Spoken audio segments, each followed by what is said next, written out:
I'm Gabrielle Hoyt, the literary manager of Roundhouse Theater, and I'm hosting the weekly series Playwrights on Plays, which is part of the Roundhouse at Your House digital programming, fully funded by new contributions from the Roundhouse Board of Trustees.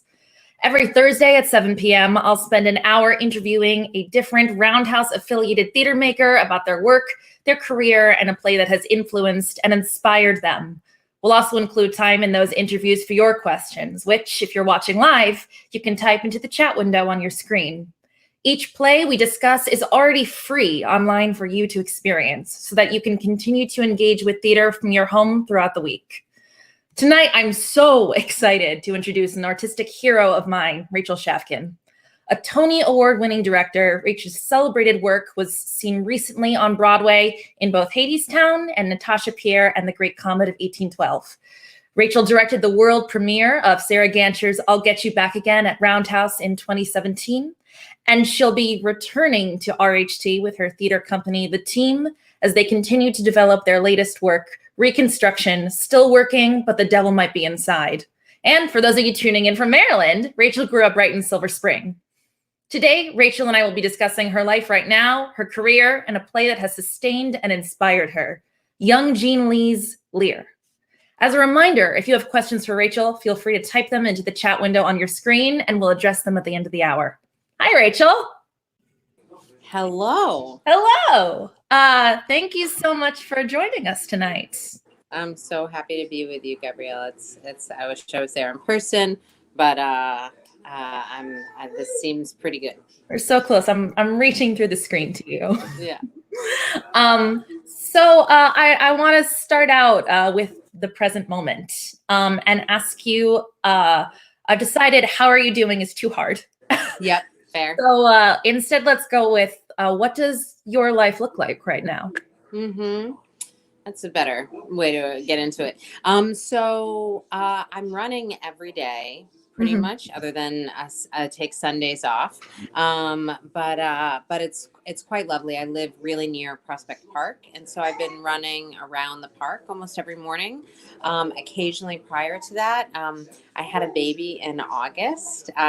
For my best friends as a surrogate, and they currently are living right upstairs from us, which is like brilliant. Wow. And so me and one of the dads sometimes take the baby into the park early mornings. He does that every morning, and sometimes I go with him. And then as maybe you know, babies are a brilliant distraction. And so my husband and the dads and the baby are co-quarantining with our best friends and their little baby. So we're like kind of a nugget of hand washing mania. But it's good because a baby should see another baby for development. And they're pretty close in age. So, and my husband and I are actually in the process of like trying to get a house upstate with this couple. So it's a real family. So that's quite the Quarren community. That's wonderful. Totally. We very early on sort of felt like, our governor, as many things as you can say about Andrew Cuomo, and I have said some of them, he's been a pretty extraordinary leader during this time, and the clarity is there and bold. And so we have tried to be really rigorous in terms of never gathering outside. We try to always stay in to set a good example. And the six of us plus the two babies have been eating tremendous things. I just made a brisket and we just had a big Seder. Oh, wow. And it was, I would say that probably the devout would be ashamed at our Seder. but we did it, and it was great. And then I am still getting some work done. I'm directing a show, a big new musical that's Broadway bound called Lempicka, that is about the life and times and the work of the painter Tamara de Lempicka. That was supposed to be in rehearsals right now at La Jolla Playhouse, and like everything has been delayed, but hopefully we'll have new dates to announce soon. And so I'm still in huge amounts of development with the writing team on that, and talking about that's Zelda, that's the other baby, in budget talks and all sorts of planning for that. And then I am working on a film, a feature called Shrew's Nest that Paramount is producing. And so I have like a bunch of calls for that, and I'm learning a mile a minute because, of course, I know storytelling in many ways, but this is a whole new type of storytelling. So I'm watching a ton of film and television, which is delightful. That's homework for me right now. And then a bunch of other projects and trying to check in with some regularity on the Hadestown family. Because of course Hadestown is on pause like all of Broadway right now, and we just want to make sure that everyone is well and not going mad in their homes and getting the care they need. And so all of those things, actually, between that and the family time, that I would say actually this period is passing very fast for me. I was going to say, it sounds like you have yeah, go ahead. And I'm reading The Overstory by Richard Powers, which I want to share because I'm almost done with it, and it has absolutely captured my heart and mind. Okay, so you've got a couple things going on, one or two. I'm somehow unsurprised by this. You mentioned when we connected right before this that you wanted to make sure to talk about Hadestown a little bit. And I want to give us the chance to do so. First of all, which sleeve is it? I want to let you know I did wear. Oh my gosh. Amazing. I wish I could say I wore my sweatshirt, but the truth is I wore my mom's sweatshirt that I bought for her birthday when I took her to Hadestown. Amazing. Delightful. So, yeah, just wrapping over here for you. Yeah, no, main thing is I just miss it. I miss it. And I have been, I went for a run and listened to the music the other day. And I was thinking about the end of the show, which I don't think it spoils anything to say. There's a line that's like, on a sunny day, there was a railroad car and a lady stepping off a train. Everybody looks and everybody saw that spring had come again. And I just I want, maybe it's the Passover or the Easter time and the fact that it is spring and cherry blossoms are busting out all over the place up here in New York. Just this idea of rebirth, and I'm looking forward to that moment. I think it's, we're going to be discussing a play that's inspired and sustained you in a bit, but I mean, I can't help but think that Hadestown must be providing a lot of sustenance for so many. Absolutely. Right, I hope so. Yeah. And I certainly continue to hear from folks, and my heart is, hurting for not just everyone working directly on Broadway, but like every person who works at a parking garage in Midtown and wait staff at every restaurant, including like the Thai restaurant and Hurley's Saloon across the street from Hadestown. So I hope everyone's going to come back strong.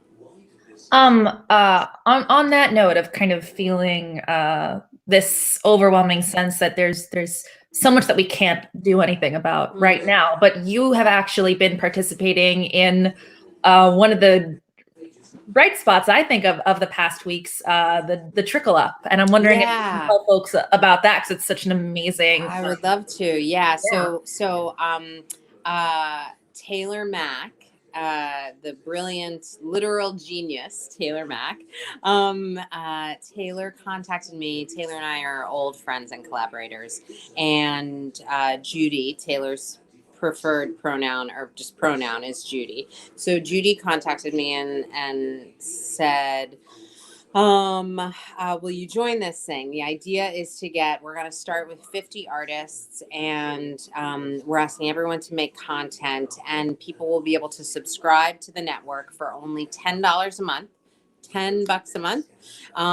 And over the course of 3 months, that would allow us to give a $10,000 commission, which I freaking love that it's not, a lot of places have given small amounts of money. I've seen micro grants of $50 or $250, which is awesome, but also is not necessarily livable and is not livable. And this idea of just a gift, which a gift is fantastic, but I love the idea that the Trickle Up is calling these things commissions, is only giving them out when there's $10,000 ready to go. And we have each of the original artists have contributed a name of someone in our community who is at or near the poverty line, and is an artist who we love and who the New York City ecosystem needs to be making work. And that commission goes to that person. So it's just great. And it's an unbelievable group of artists who are contributing to this network. It's Susan Laurie Parks, it's Taylor Mack, it's so many other director colleagues like Lear talking about the Federal Theater Project, which is what a time to be talking about the Federal Theater Project as part of the Works Progress Administration right now. So who's your favorite, Gabrielle, or who have you loved on the trip? Oh my God. I mean, right. Isn't there Susan Laurie Parks like playing me? Susan Laurie is playing music. Yeah. I just actually put a new video up there a couple days ago. That is a scene from a play that I'm writing for the public. That's like me adapting Shakespeare's Henry IV parts 1 and 2 and Henry V into this single evening. And I gotta get that two members of the team read it for me. Wow, that's fantastic. That actually feeds really well into the next thing I wanted to ask you. Kind of moving into your own identity as an artist, and it's this. The series is called Playwrights on Plays. Yeah, you are primarily known as a director, but so much of your work, especially with your theater company, the team, but I think in a lot of your collaborations really seem to blur the line between director and something else, whether it's that's right, creator, deviser, writer, dramaturg. And it feels to me like you draw so much creative force from kind of standing in between those boundaries. And I'm wondering if you can shed a little light on that, because I don't think it's something folks are necessarily aware of about the way that you work. Yeah. I mean, it's certainly right. Like on Hadestown, I have the credit of developed and directed by, which is pointing to Aeneas wrote every word of Hadestown and wrote all the music, obviously, as well. So it's not in any way implying that I wrote it. But what I did with Aeneas on that show was help her architect the story. And that's really, I love working with writers in so many different ways. And sometimes I join a project very late in its inception, but sometimes I'm there from the ground up, or at such a kind of early pivotal stage that I get to help sort of mold that clay, storytelling wise, dramaturgically. And I love it. I think more than anything, I come from like the belief, the camp that writing is rewriting. And I love the editing process. I love it as a director purely. If I'm thinking about my staging or mine and the actor staging, I love it on the writing side of thinking about how does this scene function as like thoroughly, as forcefully, as emotionally as it possibly can. And I think all of this is because I got my start with this company, the team that's now 15 years old as an ensemble. And it grew out of, I took a class when I was at NYU as an undergrad called COW, that stood for Creating Original Work. And it was taught by an absolutely mad teacher, a woman named Marlene Pennison, who's truly probably the greatest teacher I ever had. And Marlene, the class was on Sunday nights from 7 to 10 p.m. You did not get graded, period. She did not take attendance. She liked it if you came. And if you came, you were encouraged to bring cookies or other snacks for the room. And the only assignment was to be interesting alone on stage for 10 minutes. That was the assignment for the whole semester. She did not tell you how to do that. She did not give you exercises to help you do that. She just sat with you like a doula while you faced the crisis of your own process. And ultimately, what Marlene was teaching, and even more so, just what she was interested in, frankly, which I think any great teacher, what they're really doing is just working through their own obsessions. And Marlene was obsessed by how does someone in crisis problem solve? And so she was with you while you problem solved. And some people didn't bring in anything the whole semester and then did their final showing, and it was incredible or it was awful. Some people brought in a new 10-minute piece every week. And I learned that I couldn't do anything. It was too gaping a task. If I just stared into the void of it. And so what I learned to do was to create assignments, these like mini assignments for myself. So this week you're going to free write for an hour. And then the next week you're going to try to speak that free write and think of it as a monologue. And that really is the root of how the team still works today. The team is a collaborative writing ensemble. And though I'm the artistic director of it, actually we all write through maddeningly a consensus-driven editing process. Wow. And I have described our work as aggressively inefficient. And I say that with pride. It's a beloved family. And yeah, we're in the middle of making this new show, Reconstruction, that of course we're making in part with the Roundhouse. Yeah. So I would love actually to stay on the team for a couple minutes.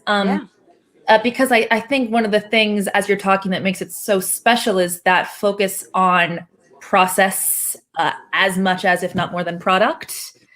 And I would say that we are very focused on product, and that's why we have to have such a long process.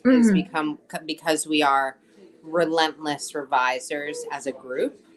We can turn out 1,000 pages of writing in a week, but it's not necessarily the writing that we want the piece ultimately to be. And so the two go hand in hand. But please continue. No, it's all good. I was going to ask, are pieces at a certain point finished, or something, like Mission Drift, or are your pieces, is that done? Will it never be done? Mission Drift is published. It's had tremendous runs all over the world. It actually, to brag for a moment, it was ranked best of 2013 on 3 different continents.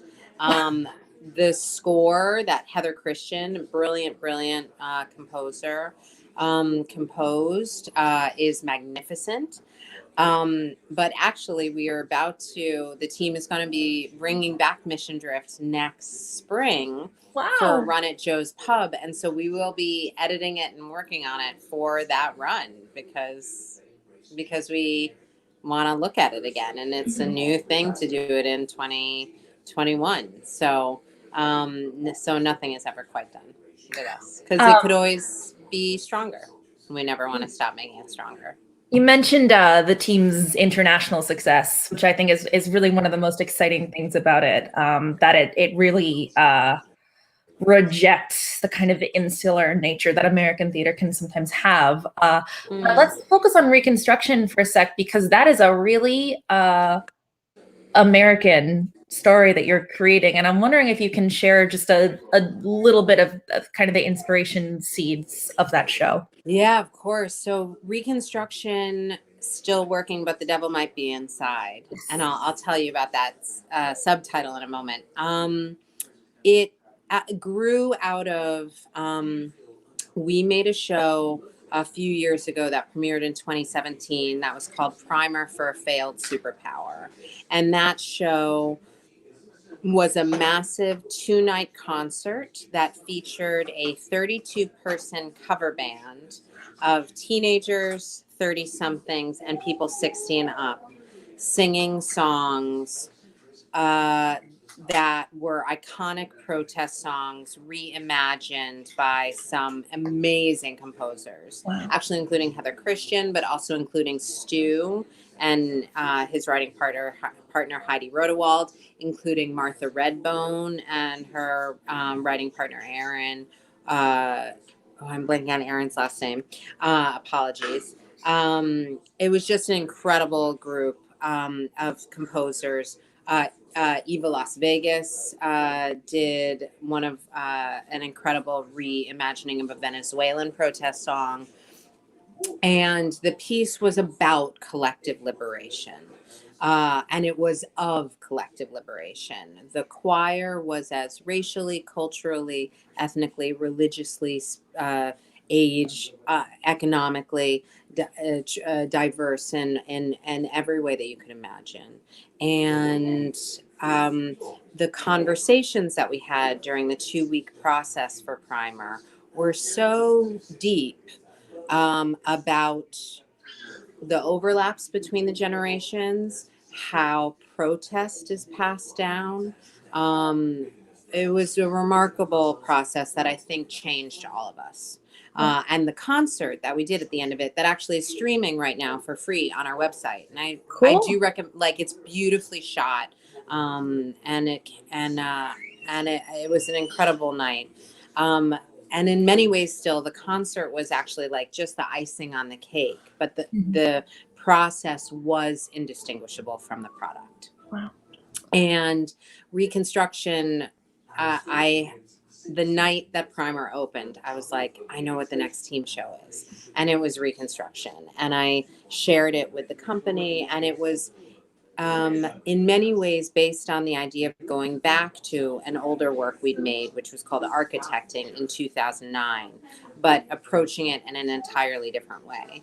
And for Reconstruction, what that has meant in part is assembling an ensemble of about 24 or 5 writer creators, including Andre DeShields has been a part of the process, Amber Gray, who's a member of the team, who also is in Hadestown, of course. Danae Benton, who was Natasha in the Broadway production of Natasha Pierre and the Great Comet, as well as core team members, in addition to Amber, Ian Lassiter, Kristen C., Jake Margolin. It's an incredible group. Primarily of both white artists and artists of color, primarily in the artists of color of Black identifying artists, either African American or Caribbean American. The storyteller composer duo James and Jerome, who I work with a great deal, are a part of it.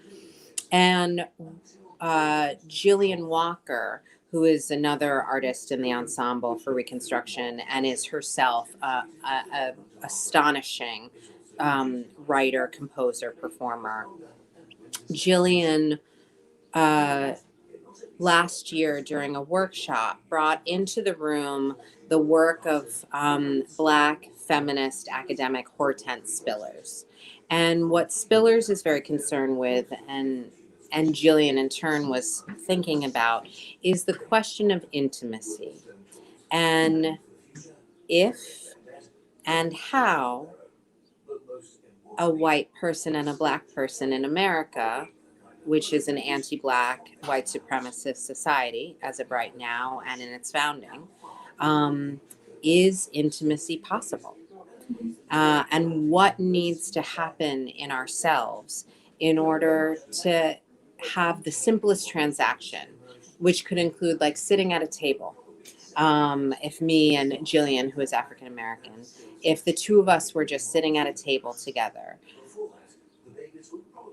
if intimacy is the shared knowledge of everything that is happening in a given moment of interaction, what needs to happen for just Jillian and I to be able to do this? And she and I have now been collaborating for quite some time. So that is the question at the heart of Reconstruction. Mm-hmm. And the shape that it's taking is several kind of interlocking narratives that are told in chapters, which we've been doing a bunch of writing on each of the chapters over this past year. as well, hopefully, as some sort of engagement with the audience to try to help the audience think about these questions, because the hope is not just to, as with Primer, the hope is not just to make a work about race, but a work that is genuinely useful to both us, the artists, and ultimately to the audiences in terms of moving towards an America that someday might transcend its anti-Black and white supremacist status. Still working, but the devil might be inside.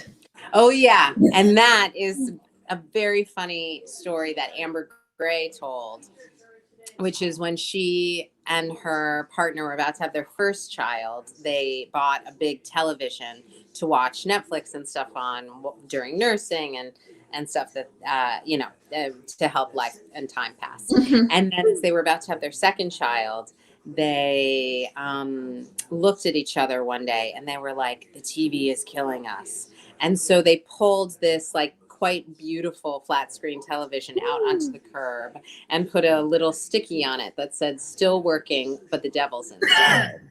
And there was something about that like felt really apt for America right now, right? Like, still working, but the devil might be inside.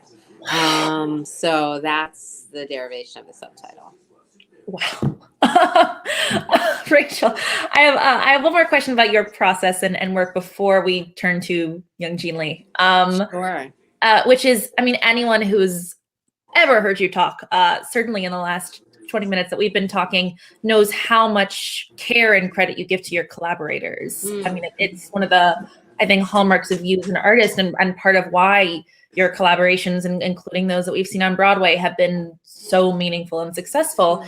And I'm curious, is collaboration, is that a skill that you consciously cultivate? Is it something that you naturally found within yourself and then transmitted into your art? It seems almost like a superpower of yours, really. Oh, that's lovely.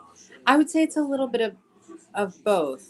I'm an only child, and so my folks would always let me bring a best friend on whatever family trip we went on. And then equally, I was deeply and always engaged in like after school activities.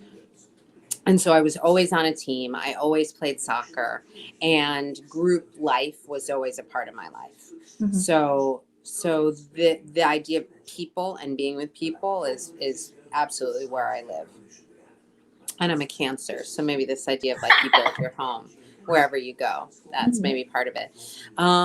But then I would say, helping, not leading the team in partnership with the members of the team who are equally stewards of it.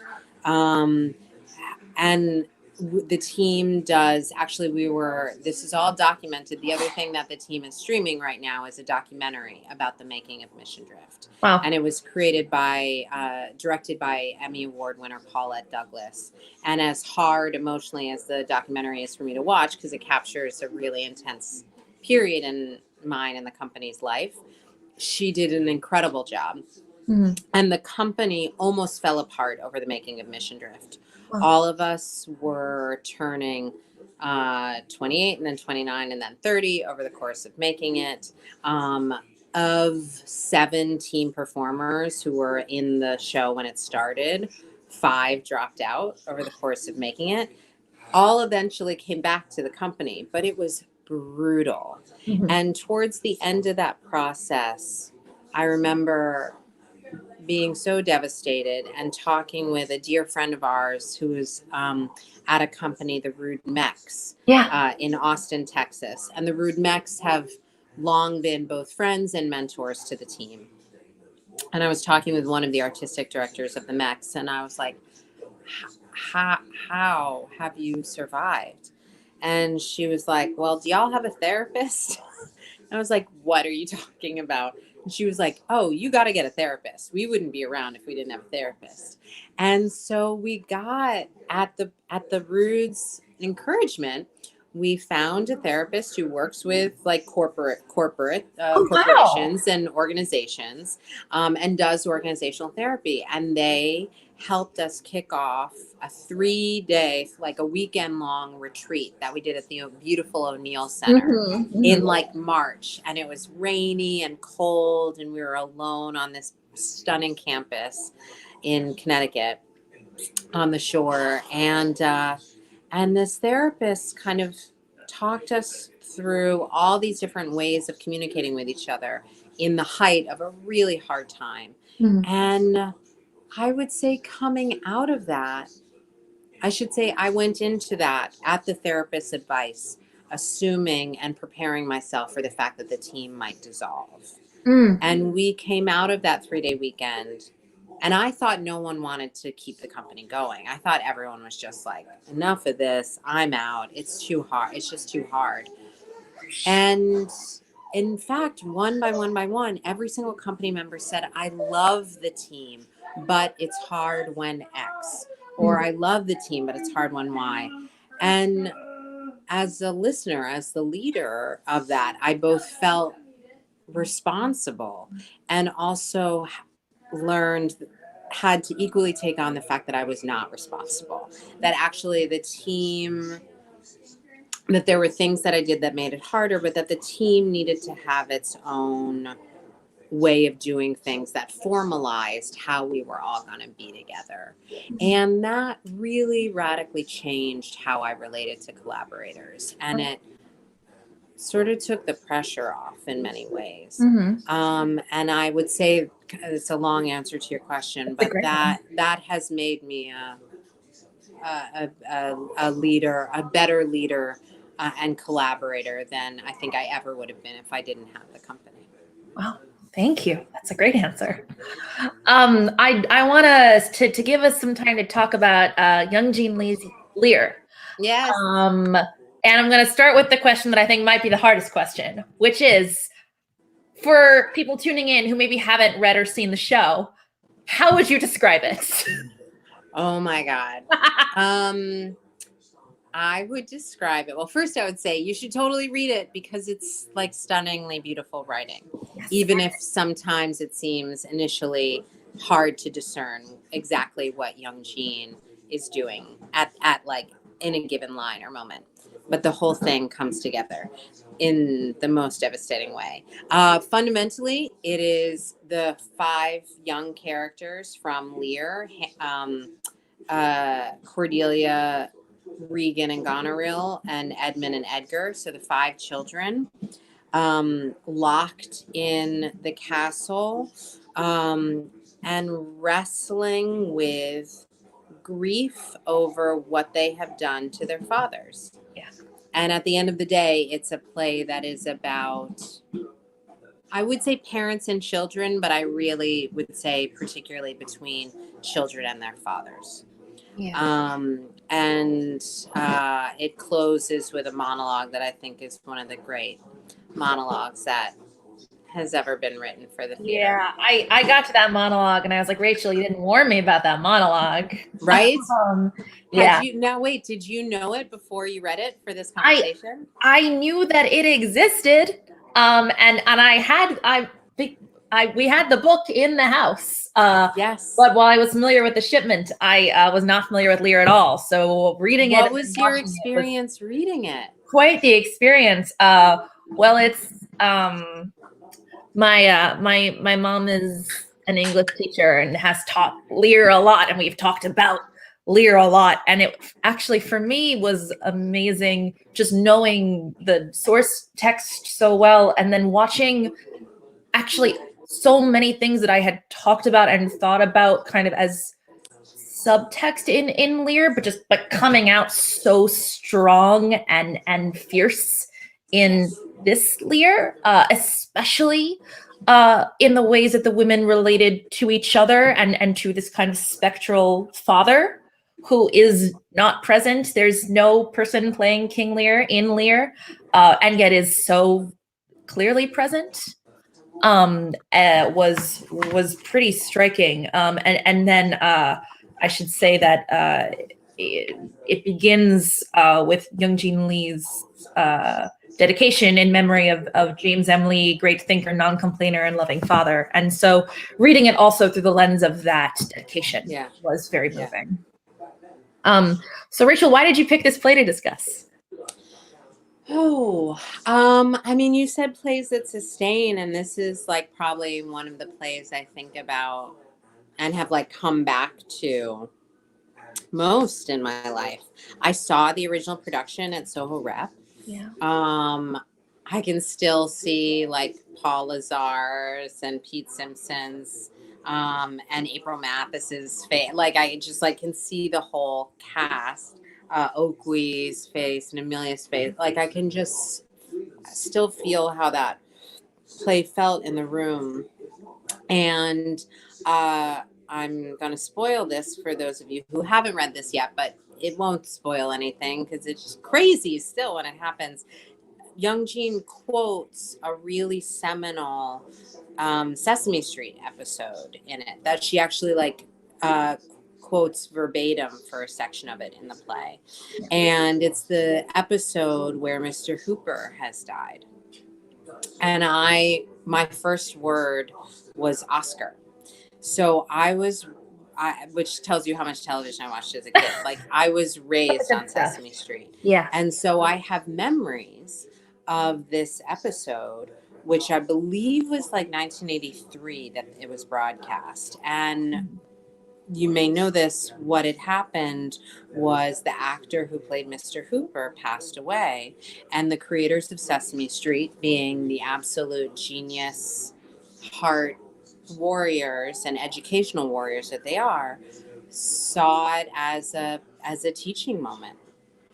And so they waited until the Thanksgiving episode, and they specifically did that because they wanted to do it on a day where they knew that all the adults, all the parents possible would be home to watch the episode with their kids, and so could talk to them afterwards about death and what death meant in their families and what death meant scientifically. And it was in the episode Big Bird, who of course is a 6-year-old child in Sesame Street, so is a stand-in for every young kid watching.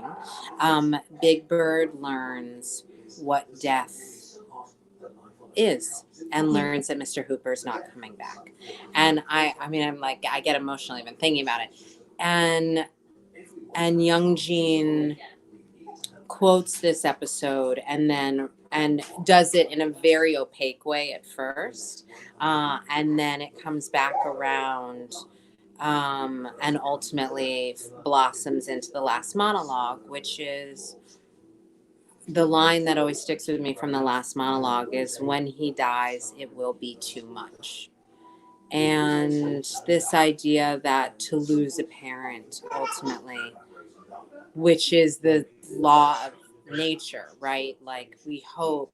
And one of the reasons that the loss of a child is so terrible is because it breaks the laws of nature.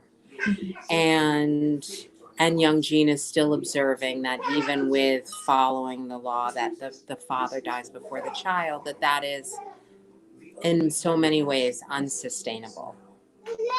We never recover from that. And I just find that so simple and so haunting. And she's so irreverent. Like the play is so brutally funny and focused on class and I wanted to ask you about the irreverence next, because from doing my homework the past couple of days about this play, it seems like a lot of folks were quite taken aback by it. And I'm curious what you make of that kind of, even now, gut reaction of, no, it's sacred, about a text like Lear. Oh, I think that's absurd. I guess to me, like if there is anything to not be sacred with, it's Shakespeare, right? Because the relief is there's not a single thing that any living human now working today or in all the years to come that humanity is on this earth, none of us can do anything that's going to hurt Shakespeare's legacy. right? Like there's nothing I can do in my production of Hamlet that would hurt Shakespeare, or in our production of King Lear, more to the point. So where else is one going to be irreverent but with these tremendous classics? And more so, I think that Young Jean is doing it so in service of honoring and wrestling with this titan of a play. It's like she's trying to climb inside of its corpse and see through its eyes, and I love that. And I would say it's probably my favorite works of art are works that are in some ways wrestling with old things, right? And it's a lot of what I do. It's what the team does. It's Hadestown. It's Great Comet. I want And to. yeah, I want to talk about that next, actually. Yeah, no, in that there. I was, excited and somehow unsurprised when you picked an adaptation to discuss, because much of your work and your most famous work deals with adaptation very directly. Natasha Pierre adapting a part of War and Peace, and Hadestown taking some Greek myths and making something new out of them. And I'm curious if you find a connective tissue between your project and that of Young Jean Lee in Lear, if there are things that she's done that then have inspired you, and if you could talk a little bit about that. Oh, definitely. I mean, yeah, it's again, I kind of just said it, but like my favorite work is Adaptation. And I think that any great adaptation or deconstruction, wrestling with a classic, comes from a place of deep reverence for the thing, right? Like unless you're doing I don't know, a spoof, but even that, it's comedy is, well, I wouldn't even call her play a comedy. And I certainly would never call Great Comet a comedy.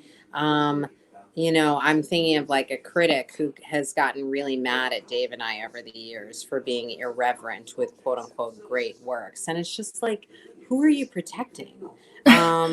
Because if it's a great work, again, its legacy is assured. And so it is incumbent upon us to figure out where we stand today against it, and to not, to my mind and to my taste, to not deny who we are today against who we have been. That's actually how we figure out who we are, is that tension between the now and the then. So I think the irreverence, is rooted in reverence, and is a relief. Mm-hmm. It's because these works otherwise live in a glass jar and no one will ever touch them. And then what good are they? To focus in on, as you say, the tension between the now and the then, something else I think that is notable and true of both your work and Lear is that it's not content to simply, let's say, adapt a novel for the stage, make a Greek myth into a musical. There's also so much social commentary woven throughout that says so much about 21st century living and life, and certainly Young Jean Lee is looking at Lear through a lens of race, a lens of gender, and a lot of your work is not content to merely transpose something to the stage. It also is asking questions about modern life, and I'm curious what you see as the benefit to doing so, taking something old and making it about our times, what you think the added power is of that. Well, I mean, look, Young Jean is a woman of color. So she is trying to see where she stands against, in, for, with a work by like sort of the prototypical white male writer. Where does she stand against the canon? Yeah. And so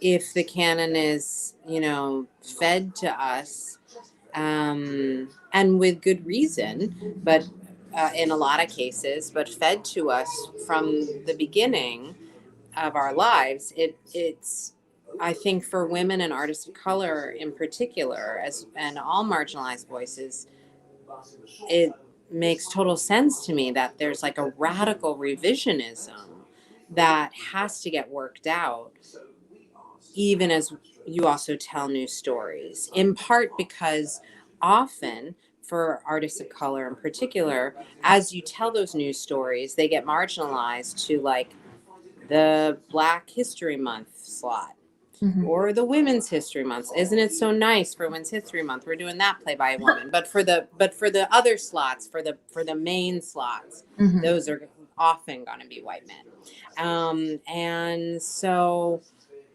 you know, doing a radical deconstruction, reconstruction wrestling match with these canonical writers is actually a way to force your way in the back door.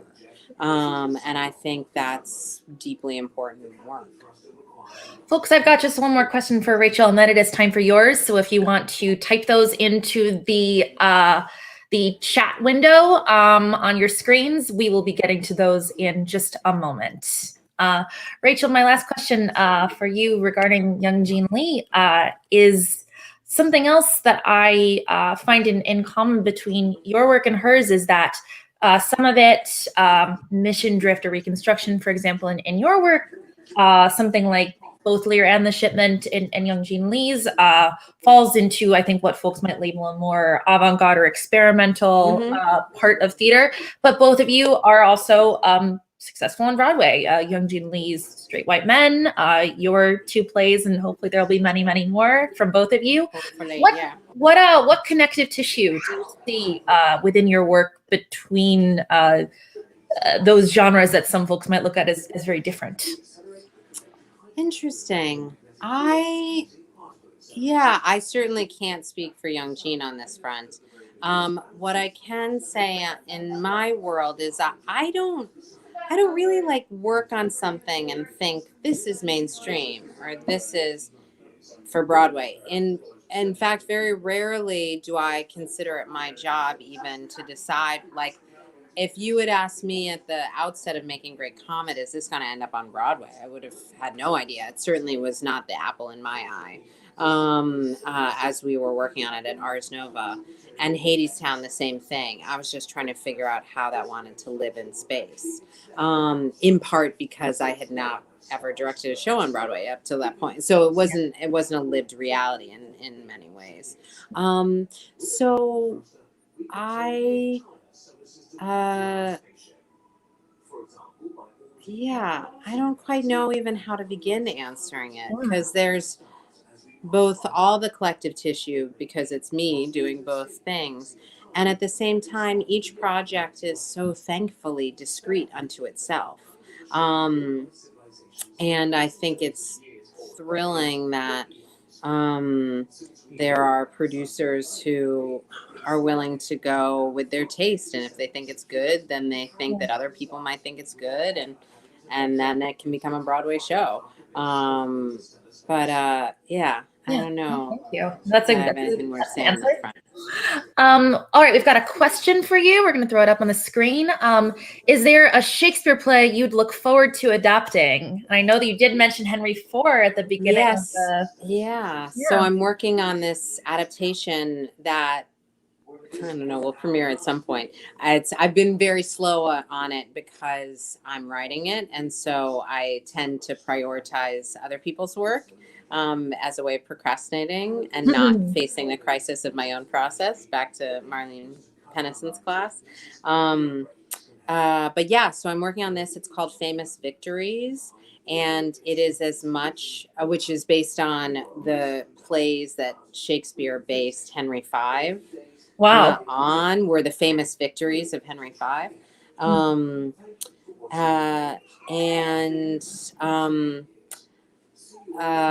Yeah, it's as much about, I've had a crush on Prince Hal since I was 21. Both had a crush on him and wanted to assassinate him. And that's kind of what I'm doing in this play, which Dave Malloy is writing the music for. The idea is that, which was my idea, which now is sort of expanded into other songs as well, but is that Act 1 is scored by a boys' choir and Act 2 is scored by a man's choir. So it's this kind of cinematic, very, very epic approach to the plays. Very militant. That's awesome. All right. While we wait for our next question, I'm gonna ask you one from me. Oh, no, we got one. Ask mine later. Given young Jean Lee's irreverence in Lear, do you think there is anything too serious to joke about? Is it even joking? I'm thinking about the monologue about singing and being the leader of class one day. Not sure that, but let's focus on that first. Do you know part. what the last part means, Gabrielle? I'm not sure. So let's focus on the first part. Is there anything too serious to joke about? I don't think. I mean, right? Like a good joke. And I'm an appreciator and a lover of comedy. I'm not a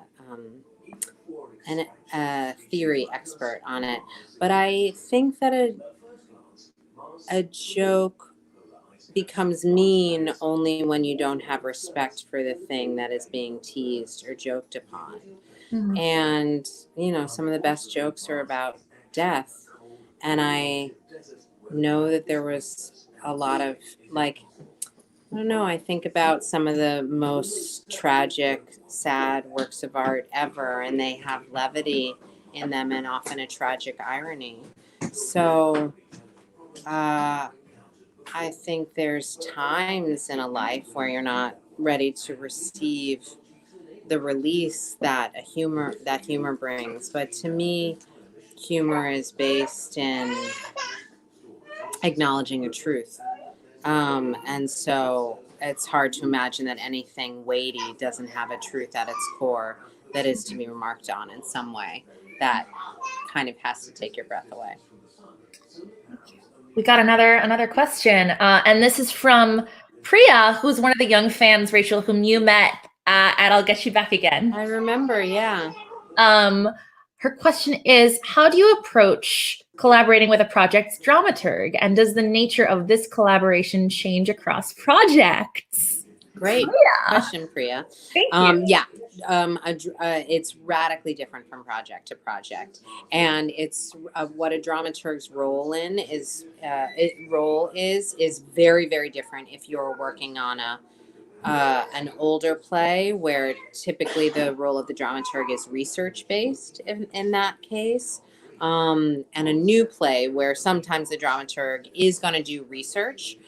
Certainly, to help that writer think about subject matter. But more than anything, the dramaturg's role on a new play is to, along with the director and maybe other voices in the room, but the dramaturg is really the writer's partner in helping to fully let that play, in the best of circumstances, helping to fully let that play or musical become the most itself that it can be.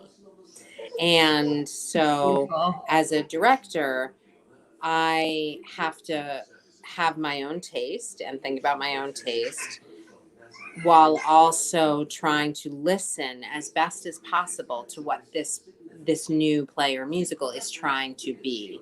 Mhm. And think about how that lives in three-dimensional space. And a dramaturg is often doing the same thing kind of right next to me.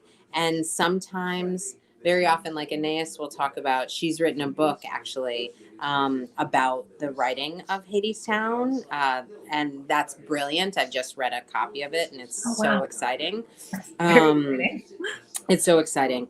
And she talks about how helpful it was to have a triangle, because if Anais and Ken and I each went different ways, then Anais followed her own gut, and if Ken and I were aligned, then she would take the note. And it was like a good way of sort of making it not just the writer and the director, because we both have such skin in the game, in a way that a dramaturg is a little bit outside of the process, and so can really help, can just really help look out for the play. Thank you, Priya, for that wonderful question. All right, next up we got a question from Danny. Rachel, how does your artistic process change when you're directing a play versus when you're directing a musical? And I would also add that it's probably also very different when you're directing something that's been written already versus a new work. Yeah, yes, totally. So Fundamentally directing either a play or a musical, but directing a new work, those things are much more similar to directing with the team, which is not anything like either of those. So we'll just talk about directing a play or a musical. If so, fundamentally, I would say plays are just much harder than musicals. A musical is very hard on a logistical front. It's a little bit like a military operation because you've got all these different teams. You've got team choreography, team orchestrations and music, team directing, and then as you get into tech, there's team lighting. Like for Hadestown, I think there were 4 or 5 people on Bradley King's lighting team. So it's a lot more personnel. A playroom is much smaller. Mm-hmm. And if it's not a living playwright or it's not a playwright that's in the room. So, for example, when I was directing Carol Churchill's Light Shining in Buckinghamshire, which is probably one of my favorite texts that's ever been written. And Carol, I think, is probably the greatest playwright of the 20th century to my taste. And,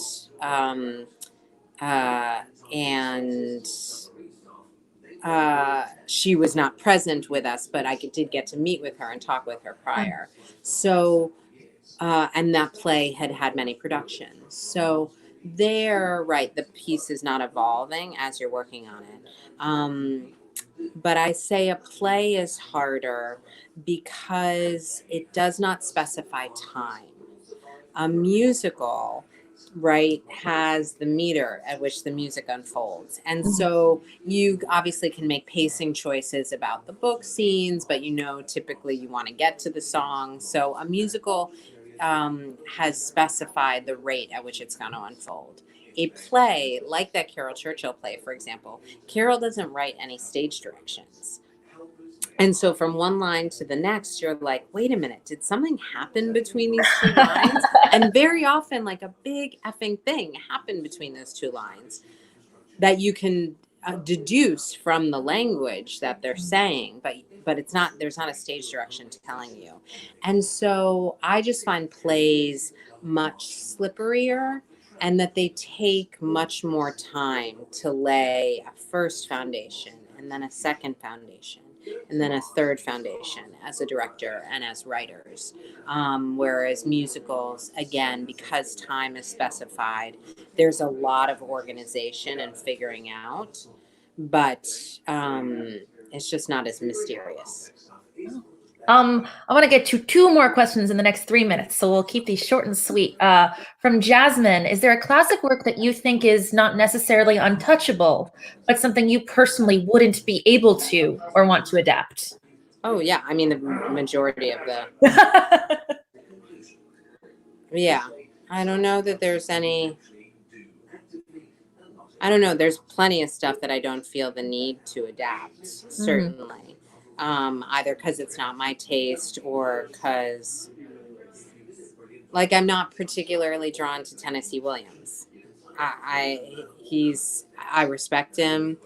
I had my breath taken away by Sam Gold's production of The Glass Menagerie. I thought it was thrilling and better than I ever knew that play might be to my taste, but he's just not my writer. So, like, I'm not going to be the one to do a deconstruction or an adaptation of Tennessee Williams. And then our final question, someone who saw Natasha Pierre and wishes that it could have run even longer. How do you react to critics' reactions, whether negative or positive? Does it influence how you direct? And you got a minute. That's a good question. I do. I am driven batshit by many critics, and in particular by the overabundance of the white male cisgendered voice that has the power to dictate whether plays and musicals sometimes live and die in the American theater. It makes me crazy. And I have to take in those those critics, because it's part of my job. And very often, sometimes, if I was moving a work forward, like I read all the reviews for Hadestown at New York Theater Workshop, and they were helpful. I read all the reviews in London, and they were very helpful in terms of understanding, in particular in London, that so much of the play was working. Like we were beginning to really nail it, but that we still had to figure out Orpheus and the character of Orpheus, who across critics, just like people kept clearly not tuning into that character. And so me and Aeneas and the team, including Reeve, the performer, did this massive root level deconstruction and reconstruction of that character, and fundamentally changed him from the boy who had never doubted into a sort of young, delicate spirit, touched by the gods is the language that Aeneas settled on. And that was very much in response to the critics. So I certainly don't dismiss critics, but I also have to remember on a daily basis that they are one human. And so I have to think overall whether I typically agree with that human or I disagree with that human. Rachel, we are going to say goodbye to the audience in a minute, but first I want to say goodbye and thank you so much to you, and take care. Keep enjoying your beautiful family. Thanks. And we'll be thinking of you. That sounds great. Thank you, Gabrielle. This was a joy. It really was. Bye, Rachel. Bye. Thank you so much for tuning in to the second episode of Playwrights on Plays. If you'd like to watch Young Jean Lee's Lear, you can do so online for free on the Young Jean Lee's Theater Company archive. The series will continue weekly on Thursdays at 7 p.m., and I would love to see you back next week. Thank you to our tech support, Johnny Monday, our composer, Matt Nielsen, the Roundhouse Marketing Department, and the Roundhouse Theater Board of Trustees. In the meantime, I encourage you to check out Roundhouse's website for additional digital content. And if you're financially able, please consider donating to the Roundhouse Resilience Fund to help us weather this crisis and return to producing incredible artists like Rachel Chavkin very soon. Be well, take care of yourselves, and I'll see you next week.